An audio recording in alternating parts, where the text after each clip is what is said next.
જય શ્રી કૃષ્ણ મિત્રો. મનની શાંતિ માટે અને તણાવ દૂર કરવા માટે ગાયત્રી મંત્રનો જાપ કરવો અત્યંત લાભદાયી છે. જેઠ માસના શુક્લ પક્ષની એકાદશી તિથિએ ગાયત્રી માતા પ્રગટ થયા હતા. ત્રિદેવ જેમની ઉપાસના કરે છે, જેમનું ધ્યાન ધરે છે, તે ગાયત્રી માતા દેવ માતા છે.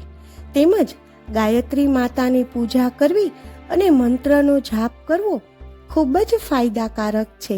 ગાયત્રી મંત્ર જ વેદનું મુખ્ય સાર તત્વ માનવામાં આવે છે.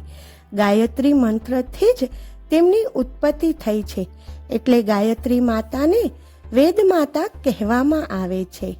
ગાયત્રી મંત્રનો મહિમા અનંત છે. વેદ, પુરાણ, શાસ્ત્ર, ઇતિહાસ, ઋષિ, મુનિ, સંસારી અને વૈરાગી વગેરે તમામ તેની મહત્તાનો સ્વીકાર કરીને આ જગતમાં સુખી બન્યા છે. મંત્રમાં મનુષ્યની દ્રષ્ટિ બદલી નાખવાની અદ્ભુત શક્તિ રહેલી છે. આપણા ખોટા દ્રષ્ટિકોણને કારણે જ સ્વર્ગમાંથી નર્ક બનેલું છે. જે વ્યક્તિ ગાયત્રી મંત્રના પાવરનો ઉપયોગ કરતા શીખી જાય છે, તે તમામ બંધનોમાંથી મુક્ત થઈને પરમાત્માની શાશ્વત શાંતિને પ્રાપ્ત કરે છે.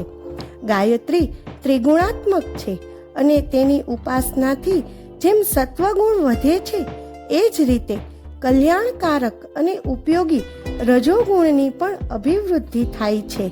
રજોગુણી આત્મબળ વધવાથી મનુષ્યની ગુપ્ત શક્તિઓ જાગૃત થાય છે, જે સાંસારિક જીવનના સંઘર્ષમાં અનુકૂળ પ્રતિક્રિયા ઉત્પન્ન કરે છે.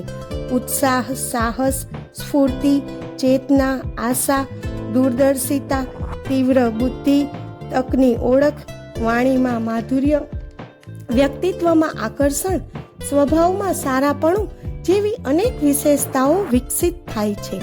આ પ્રકારના ગુણો વિકસાવવાથી સામાન્ય વ્યક્તિ પણ ધનિક અને સમૃદ્ધિવાળો બની જાય છે.